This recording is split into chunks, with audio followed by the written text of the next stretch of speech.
Welcome to News9 Mediaverse, and you are watching On Point with me.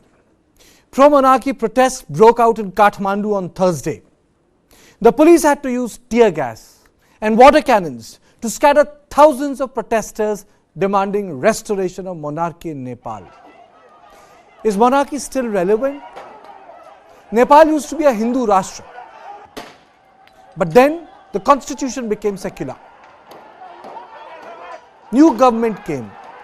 Years of insurgency ended. So why is this demand cropping up now? How come people are getting organized around Hindutva, Hindu Rashtra and monarchy? These are important issues. So before I go to my subject matter experts, let me take you through some important details. Now, when we talk about monarchy and when we talk about Nepal, I'm talking about a 239-year-old monarchy that was abolished in 2008. So Nepal had monarchy for 239 years. Maoist insurgency too ended in 2008. 17,000 people were killed between 1996 and 2006. And Pushp Kamal Dahal is the Prime Minister of Nepal. But in middle of this, there are protests. And Gyanendra was the last monarch of Nepal. He remained king from 2001 to 2008. He came to power because King Birendra was assassinated by his own son. King Birendra was assassinated in his own palace by son Dipendra. And after that, he committed suicide. And now let me take you through the visuals. Let me play them out for you. This is what Kathmandu looked like yesterday. So this happened in Kathmandu. These are pro-monarchy protests which took place in Kathmandu.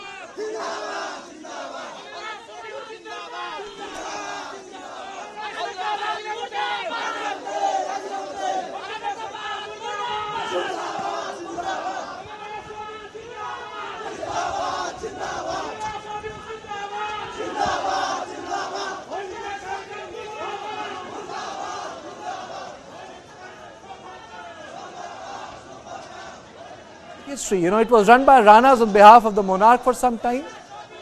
And then you had Maoist insurgency. The constitution of the Nepal is secular, but word Hindu is there. It's a Hindu majority country. The ruler of Nepal, the monarch, was supposed to be the incarnation of God on earth. The monarch of Nepal had some privileges also. He could enter the sanctum sanctorum of some of the temples in North India. The army had to be called out, the police had to be called out. It was not a small protest.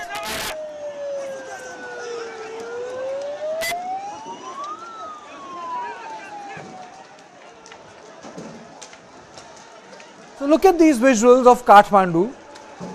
So between 1996 and 2008, thousands of people were killed. Kathmandu is relatively a very quiet place.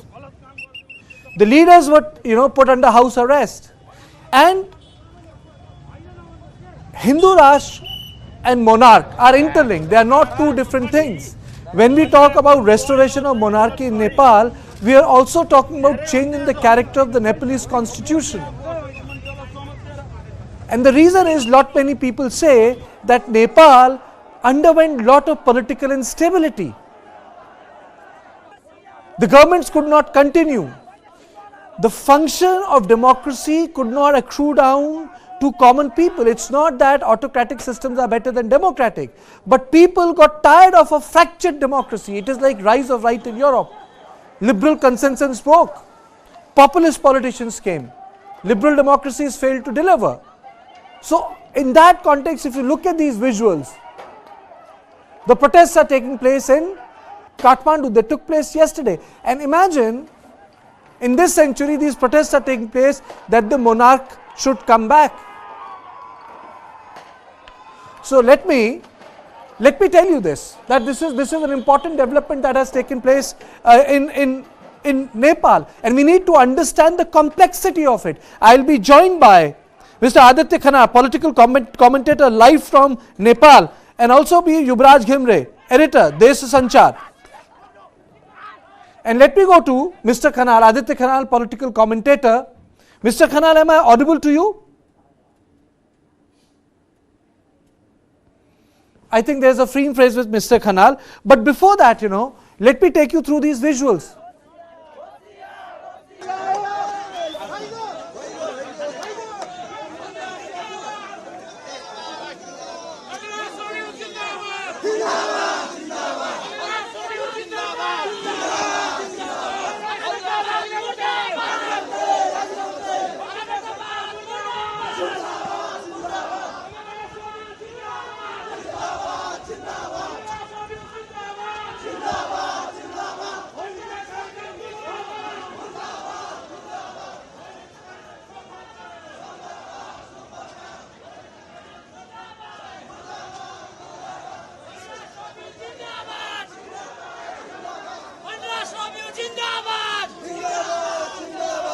So these are the protests that are taking place, and people came out. Though a lot of people would say that this is fringe, this is not an important. I would say a lot of people would say this is not important because electorally they are not very, very powerful. But the fact of the matter is that they have a say in the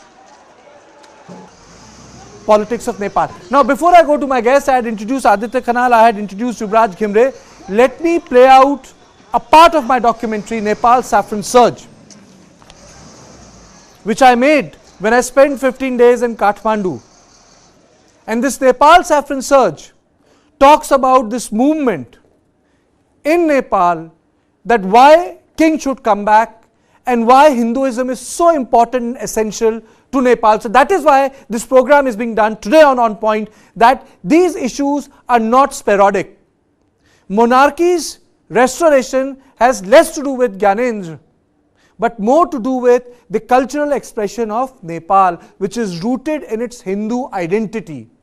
So modern movements have come, you can be secular, you can be communist, you can be anything, but the cultural roots of the country remain powerful. And that is why Nepal Saffron Surge is not a sporadic or a fringe phenomena.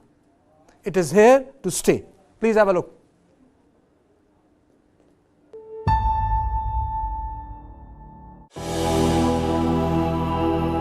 Conversion has become a social fault line in today's Nepal.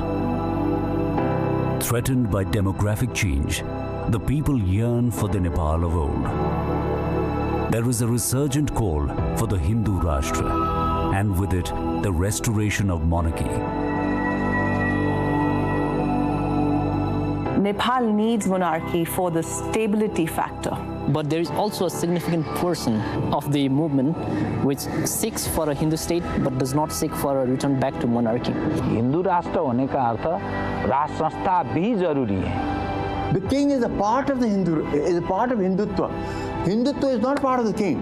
The king of Nepal wanted to be like a king in Thailand, not like a king in Britain.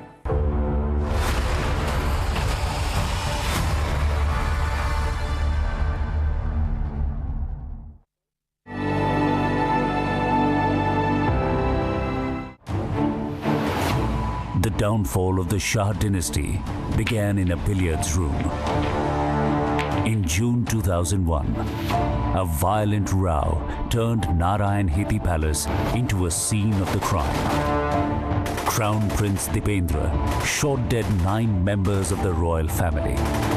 He gunned down his father Birendra, mother Queen Aishwarya, and brother Prince Niranjan.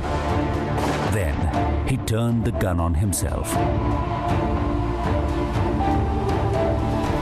The royal massacre was a turning point in the nation's history.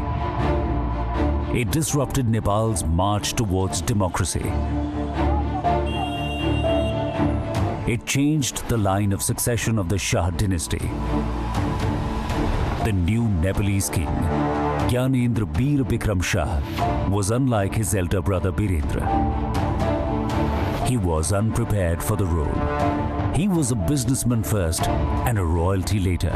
His reign lasted just 6 years. He was forced to abdicate. His exit marked the end of Nepalese monarchy and the abolition of the Hindu Rashtra.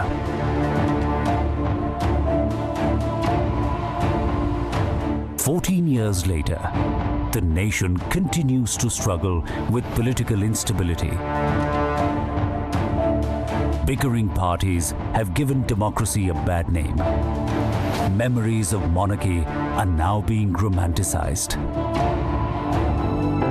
If Nepal has constitutional monarch, because it's one of the ancient institution which is there since in nation building time, and and it has been there. To remove that from the this whole thing, there's a vacuum, and Nepal has been feeling there's a vacuum, and sometime this one comes, sometime that one comes, and it's constantly unstable. ज़्यादातर लोग हिंदू राष्ट्र को संरक्षण के लिए monarchy का औचित्य हैं, इसलिए मोनार्की भी इसका संरक्षक हो सकता है, यानी कि यूनिटी का सेंटर हो सकता है. Nepal needs monarchy for the stability factor, and political changes can happen. Today somebody else is elected prime minister, so all that is okay, but they are not able to give stability. They used to say that Nepal could not develop for 250 years because of the monarchy was ruled for 250 years. In fact, the monarchy didn't rule for 250 years. The Rana ruled for 100 years. But the monarchy has been removed for 10, 15 years now. And when the people do not see any change or any development, and they are beginning to feel maybe the old system is better. You see, the Maoists even were not looking for a republic because they were in touch with me. They had told me, please give him a message from us. The Maoists told me, give him a message. हामी नेपालमा नमुनाको राजतन्त्र देख्न चाहन्छौँ. We want to see a नमुनाको राजतन्त्र in Nepal. Girija Prasad Koirala and the Communist Party never wanted a republic. Emale did not want a republic. It's just Gyanendra made the biggest mistake of his life.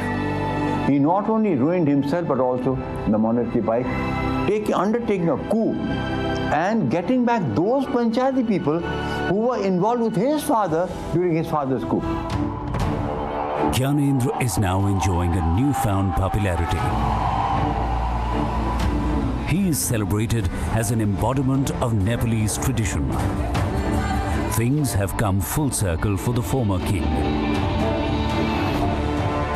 In 2005, he seized absolute power in a military coup. It revived bitter memories of his father, Mahindra's partyless rule in 1962.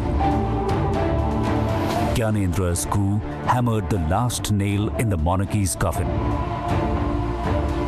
But Nepal's mood is now changing. Gyanendra's welcome at the Pashupatinath temple this year marks a resurgence in the monarchy's popularity.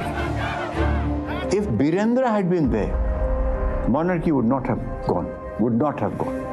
He was a people's king, would not have gone. If Gyanendra came, people accepted him, but when he undertook a coup, he dismissed democracy. And the result was, their people got scared. But in Nepal, India had a dominant role. EU and United Nations, UNMIN, they all decided to exclude the monarchy and traditional forces, and the peace accord was signed between two allies, GP Koirala and Prachanda. So that's why Nepal's peace process is not yet complete. Transitional justice has not been, issue has not been settled. So no person guilty of human right violation, although that was one of the principal clauses of the peace accord, no one has been punished for that, because the whole idea was to protect the Maoist leader and declared the previous state led by the monarchy as the sole guilty in human rights violation. Monarchy was discredited from the beginning, particularly from 62, when they started opposing democratic movement. Since then, democracy, the monarchy is in a conflictual relationship with the social and political forces. In fact, the UML, the communists, I call them royal communists. They were supported by the monarchy to counter the Democrats. And yet the panchayat system, not only Hindu state, the panchayat system was brought in to cut at the roots of the political parties. And that monarchy was forced in 1980 to have a referendum. But that referendum was manipulated in favor of monarchy. That's why another struggle came up in 1990, which eventually buried the panchayat system. And now you get the other struggle of the Maoists, which buried the monarchy. So this struggle is inherent in the Nepalese society between an autocratic governance. The king of Nepal wanted to be like a king in Thailand, not like a king in Britain. If he would have behaved like a king in Britain, this issue would not have arisen. For a long time in Nepalese history, the king and the Hindu nation went together, but there is also a significant portion of the movement which seeks for a Hindu state but does not seek for a return back to monarchy. Therefore, those two are not the same, but there is certainly a big overlap between those two. Democracy in Nepal is fragile. Political parties have failed to create consensus on a majority of social issues. So there are contradictions in how king behaves. And if the king behaved in a constitutional manner, even Maoists at one stage in the dialogue with the king, you know, they had a huge dialogue with the king, what to do. They were prepared to accept monarchy as a cultural institution, but that was not acceptable to monarchy. The monarchy wanted to be a governing institution, and this is where the whole problem has arisen. Even the exit of the monarchy could have been worked out because it's an institution that has been in Nepal for centuries. The Shah dynasty alone was there for 250 years. So that exit of that institution will definitely create big void. How to fill it with it? That is something that merited a debate. But I keep talking about external conspiracy because they excluded the monarchy from peace process, from political change and all that. So there was a conspiracy. There was a very visible anti-Hindu factor because, you know, secularism, monarchy, Hindu and all that, that is very visible. Together with that, there's also a demand for the restoration of monarchy now. Together, because the monarchy and the Hindu state, because King Kathmandu Shah founded Nepal, and I think the monarchy also united the whole of Nepal, and the Hindu state also united. So these two, I think, factors are necessary for Nepalese unity. Problem of the democratic governance is that it does not deliver to the people the kind of development which they promise. Therefore, alienation starts. Once alienation starts, you start looking for alternatives. And they find, oh, we had a Raja also. And the Raja was Hindu also. If it's placed, you know, within like how constitutional monarchs, this thing in few countries which has a traditional values, you know, plus Hindu, I mean, we all are, you know, Nepal is 80%, 90% Hindu culture, and it's people believe in Hinduism. So it's equivalent to what people would want and their values and their beliefs. So I feel some sort of modern outlook, definitely, because I believe that Nepal should catch up with the rest of the world, but not forgetting our roots, not forgetting our values, not forgetting where we've come from, and destabilizing the nation in the name of modernism. The Federal Republic that replaced the Shah dynasty empowered the people but failed to create a stable state.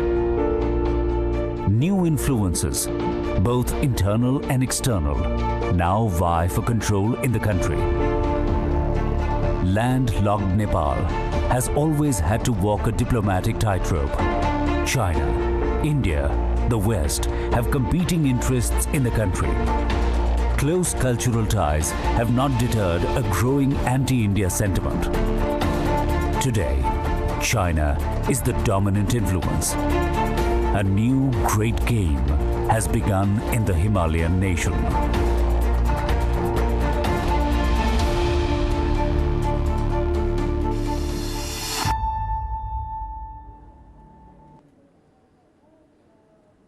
So this is part of a News9 original series, and this is a 4-part series which you can watch if you download News9 Plus. I am also joined by, I'm very happy to say, with Yuvraj Ghimre, editor of Desh Sanchar from Kathmandu.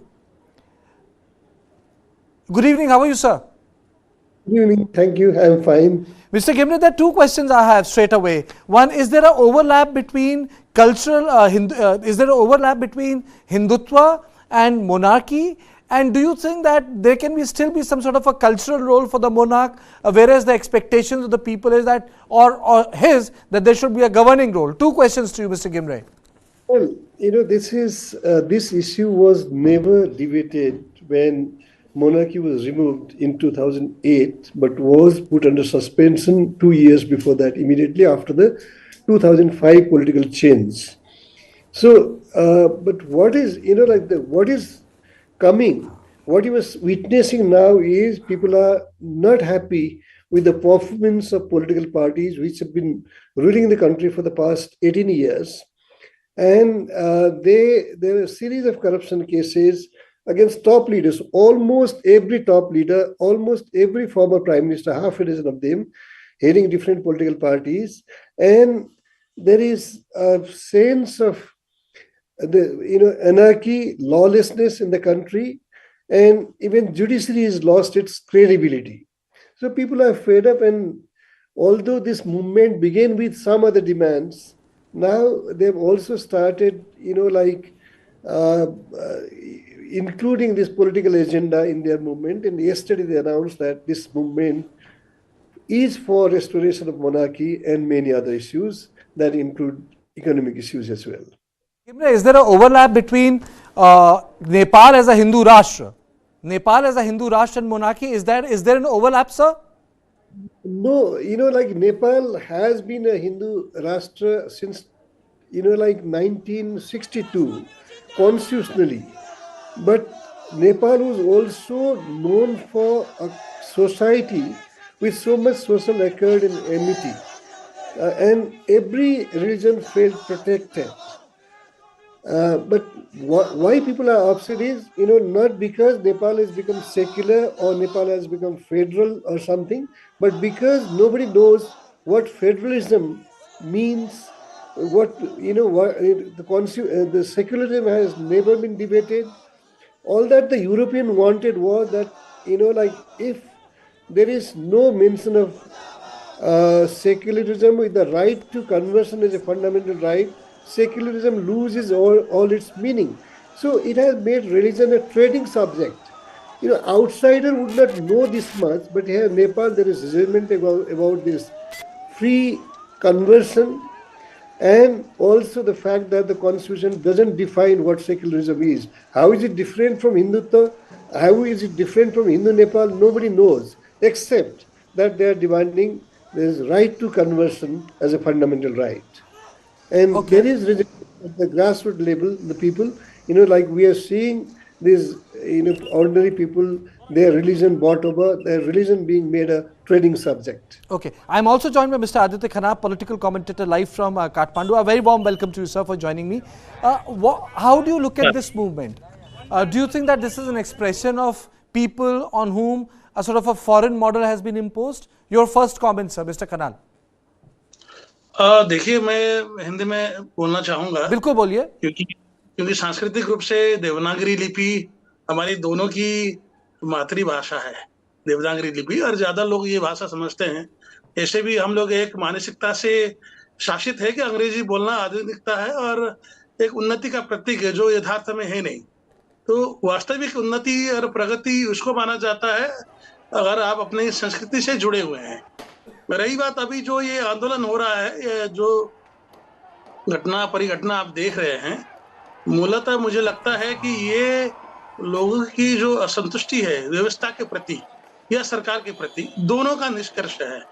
क्योंकि साधारणतः क्या होता है कि क्रांति या आंदोलन तभी होता है जब लोगों में या तो विभेद के कारण से उत्पीड़न होता है या अभाव के कारण से उनमें क्या होता है कि एक संकट होता है। तो यहाँ विभेद की बात नहीं है ना। संविधान में सारी चीज को समेटा गया है। अभी की जो अर्थतंत्र है मूलतः देश की, वो काफी संकटग्रस्त स्थिति में है। मतलब आप ये भी कह सकते हैं कि चैलेंजिंग है, चुनौतीपूर्ण है। तो जनता जो है, अभी जो युवराज घिमिरे जी ने कहा कि जो परिवर्तन हुआ, मतलब कागज तौर पे संविधान जो नया निर्माण हुआ, गणतंत्र कहा गया, पहले प्रजातंत्र था, फिर लोकतंत्र आया, लेकिन जीवन में कोई परिवर्तन नहीं आया। जो जनता के जीवन में जो एक समृद्धि आनी थी या राष्ट्र में जो संपन्नता, उसको जो प्रधान में रखना चाहिए था, वो दिखा नहीं। हमेशा क्या हुआ कि पॉलिटिकल पार्टी केवल सत्ता के दौड़ में है, और उस दौड़ में क्या है कि कोलैटरल डैमेज के रूप में केवल जनता ही पीस रही है। तो उस कारण से ये प्राइमरीली जो है, ये फाइनेंशियल जो अभी एक क्राइसिस है, वो प्राइमरी रीजन है सबसे फर्स्ट तो। और सेकंड क्या है कि जो व्यवस्था परिवर्तन होने के बाद जो जनता के जीवन में जो आधारभूत रूपांतरण की जो अपेक्षाएं थी। खनाल साहब, एक चीज पूछना चाहता हूँ, राजा की वापसी और एक देश का चरित्र जो हिंदू राष्ट्र हो, क्या वो एक ही चीज है या दो अलग अलग चीजें हैं? देखिए, ये अपनी अपनी मानसिकता है। अब हिंदू जो राज्य या साम्राज्य की जो परिकल्पना है, वो राजा के बगैर साधारणतः नहीं होती है, लेकिन वो समय के साथ साथ आप उसको जो जिस राष्ट्र में आप है या जिस भूमि में है आप, उस भूमि की आवश्यकता के हिसाब से आप उसे निर्धारित कर सकते हैं। क्योंकि राजा भी जनता है, और जनता में से अगर कोई भी राष्ट्रपति बनता है तो भी सेवा के भाव से ही राष्ट्रपति बनता है। लेकिन सबसे मूल बात क्या है कि देश की जो समृद्धता है और जनता में जो उत्थान, जो राष्ट्र की जो उत्थान है, उसको प्रधान में रखते हुए जो पार्टी ये कार्य करेगी, वही सत्ता में आएगी। और 84 का जो चुनाव है, वो केवल इसी पे केंद्रित रहेगा। पॉलिटिकल पार्टी से सारे लोग आजित हो गए हैं, इसीलिए आज इतने लोग। जी okay, mister Ghimire, do you think that this is going to be the mainstream of the politics in Nepal, or this is going to be a peripheral thing? Because ultimately when people vote, you have different issues. So is it the mainstream, or are we looking at the periphery right now? What happens is issues that may be peripheral now could assume a central role also. Now, as Mr. Khanal said, people are fed up with these political parties and corruption. And like in Nepal, if there is one thing transparent, that is corruption, unfortunately. And as I said, almost all the half a dozen former prime ministers, they are embroiled in one or the other mega corruptions without their being accountable to parliament. One. Two, like you were asking whether monarchy and Hindutva overlaps, but you have to go back to 2006. When Nepal was first declared secular and then monarchy was removed, because the people or the external stakeholders at that point of time, they calculated that like Hindu Nepal is a larger umbrella power for the king, so it will be easier and wise for to declare Nepal a secular country first and then remove the monarchy. But unfortunately, in any democracy, Nepalese people were not involved in decision. No parliament debated, in details about the pros and cons, the consequence of monarchy being removed. Second thing is, are we saying, Mr. Ghimre, that a liberal democratic constitution had no democratic consensus? Yes, no democratic constitution. Because let me tell you, out of 308 provisions in the articles in the constitution, not a single amendment was allowed to be moved. Not a single, like article was debated in the full house. Only 7 or 8 leaders, with collaboration with the external agencies, UN, there, and maybe Indian authorities, they brought out this constitution, but not a single article was debated in parliament in the whole house. Okay mister Khanal, जब हम बात करते हैं एक हिंदू राष्ट्र की, हिंदू चरित्र की, हम एक संस्कृति की भी बात करते हैं। आपको लगता है कि ये जो इस तरह से सड़क पर प्रदर्शन हो रहा है, मूवमेंट हो रहा है, वो एक कल्चरल असर्शन है, राजनीतिक से ज्यादा अस्मिता को लेके है? देखिए, सबसे पहली बात तो ये समझना बहुत आवश्यक है कि गणतंत्र क्यों आया, या प्रजातंत्र क्यों आया, लोकतंत्र क्यों आया, कि लोगों के जीवन में एक आर्थिक जो है समृद्धि का रूपांतरण हो, लेकिन कुछ हुआ नहीं, है ना। जैसे अभी युवराज जी ने कहा कि भ्रष्टाचार और स्केल अप हुआ, और जो करप्शन है वो और ट्रांसपेरेंट हुआ, वो और प्रोफेशनल और ऑर्गेनाइज और इंस्टीट्यूशनलाइज्ड हुआ, है ना। ठीक है, पार्टी के जो टॉप लीडर्स भले कोई इन्वॉल्व हो ना हो, लेकिन पार्टी का प्रत्यक्ष संरक्षण रहा है बहुत सारे पार्टियों का। तो जनता आजित हो गई कि जो दिवा स्वप्न दिखा के हम लोग को गणतंत्र दिखाया गया, उससे कुछ प्राप्त तो हुआ नहीं। रोज हजारों लोग बाहर जा रहे हैं। ऐसी स्थिति आ रही है कार्तिकेय जी कि आने वाले चुनाव में लोग वोटिंग टर्नआउट ही 20 से 25% से ज्यादा ना हो, क्योंकि उतने युवा यहाँ रहे ही ना, और 10 से 12% वोट जो लाए वही शायद विजेता हो जाए। ऐसी स्थिति निर्माण हो रही है। अब ये षड्यंत्र है या ये परिस्थिति के कारण हुआ हुआ निर्माण है, ये तो समय ही बताएगा। लेकिन सबसे पहली बात क्या है कि सनातन जो धर्म है हमेशा से स्वाभाविक रूप से वो समावेशी है, सहिष्णु है और उदार है। तो जिस कारण से इसको परिवर्तन किया गया था, वो कारण अपने आप में ही षड्यंत्र था। इसलिए हिंदू राष्ट्र होगा नहीं होगा वो तो आने वाला समय ही बताएगा, क्योंकि पॉलिटिकल पार्टी, सारी पॉलिटिकल पार्टी भले न हो, लेकिन जो मेजोरिटी है वो चाहेंगे तभी ये संभव है। और लेकिन पॉलिटिकल पार्टी को पॉलिटिकल पार्टी के रूप में एस्टैब्लिश करेंगी वोटर, जनता। तो सारे चीज जनता के हाथ में है। और अभी से ये कहना कि राजतंत्र आएगा, हिंदू राष्ट्र आएगा या नहीं आएगा, it will be too premature. ये थोड़ा सा परिपक्व हो जाएगा आज के समय में, तो आने वाला समय बताएगा। You are saying that it will be too premature. When I visited Nepal 1.5 years ago, a lot of people told me that, Karthik, it's slightly premature. You are, interviewing the side players. But at that point of time, I felt that, I was interviewing the players of the future. Mr. Ghimre, before I close down the first part of my program, am I looking at the future politics of Nepal? It is like when BJP was formed in 1980s, though India is a secular country, but no one believed that the BJP would come to power in 17 years. In the tenure when Balasaheb Devras himself, would be alive, because during his tenure, there was a complete transformation of Bharatiya Janata Party. And in 1996, even for 13 days, Vajpayee took oath. Do you think that we are looking at future trend of Nepalese politics? Are we peeping into future? Mr. Karthikeya, there's two things. One, in India, if you look into, BJP's formation in 1980 as a new avatar of Jansangh, it initially adopted Gandhian socialism and ended up securing 2 seats in parliament.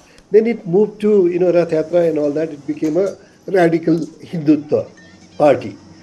But in Nepal, there are no Hindutva party that way. Although the society of the country was a Hindu country, but there is no Hindutva party in that way. There is no RSS here. But what the majority is now, reacting to is that their faith is being undermined, and the national and external forces that have scaled up their role in Nepal's politics are, encouraging conversion of religion. आपने शब्द बार-बार इस्तेमाल किया है, आप ये शब्द बार-बार इस्तेमाल कर रहे हैं। आदित्य जी, धर्मांतरण क्या बहुत बड़ा मुद्दा हो गया है नेपाल में? अनम्यूट कर लीजिए। जी, जो सनातन धर्म है वो पहले से, जब हिंदू राष्ट्र भी था तब भी हम लोग स्वतंत्र थे दूसरों के धर्म के प्रति, उनकी अभ्यास के प्रति। अगर इतिहास पढ़े, ज्यादा नहीं, मैं 400-500 साल पुरानी बात नहीं कर रहा हूँ, अगर आप 100 साल पुरानी बात भी करेंगे तो नेपाल में चर्च और मस्जिद बहुत पहले से थे। तो यही दर्शाता है कि नेपाल स्वाभाविक रूप से एक समावेशी, एक उदार और एक सहिष्णु और एक ऐसा राष्ट्र था जो सारे धर्मों के लिए एक व्यवस्था थी, सम्मान थी। लेकिन बाद में क्या हुआ कि ये षड्यंत्र हुआ और हिंदू राष्ट्र को जैसे भी हटाने का एक शायद कहीं पर योजना बनी। अब वो योजना कितनी बनाई, क्यों बनाई, वो पता नहीं है, वो तो बाद में पता चलेगा। लेकिन मुझे लगता है कि नेपाल स्ट्रेटेजिकली लोकेटेड है, सामरिक दृष्टिकोण से दो बहुत शक्तिशाली राष्ट्रों के बीच में है। तो शायद भविष्य के लिए कुछ योजना हो सकती है। I get the point. Political stability requires cultural consensus. Mr. Ghimre, you can conclude your point. Sorry, I had interrupted you. So that is, people are not, I mean, what attitude people will have on secularism and Hindutva, we don't know, because this issue was also never debated in Parliament. But the practice that is being seen now, this open conversion, and that is annoying people. And we have seen its reactions, which are not very pleasant in different parts of the country, different parts of the society. That's okay. But other thing is, the three presidents who acted as head of the states in Nepal, they always worked as belonging to the party, not a kind of unifying institution as head of the state. So people see that it's entirely up to the people to decide again. But again, this choice was not given to the people in Parliament. That's why people are seeing that maybe that was unfair, maybe King was victimized, maybe he was penalized for something that that Nepal should not have done. This must be thrown to the people. Okay, I think the bottom line here is, and the reason why I took up this topic is that, for any country to have a stable democratic structure, a liberal democratic structure, it must have a democratic consensus. And a democratic consensus means that every stakeholder needs to be informed. There's a very famous saying in English, if popular response has become illiberal, then liberal response becomes undemocratic. And on this note, I would like to conclude that the ferment which we see in the politics of Nepal should not be set aside. It should be seen from a different perspective. But do not go away. I will be back with more. My colleague Nivritti Mohan is at Uttarkashi Tunnel. And in a minute, I'll be back and I'll take you to how the rescue operation is going on. But this is just the first part. Don't go away. I'll be back.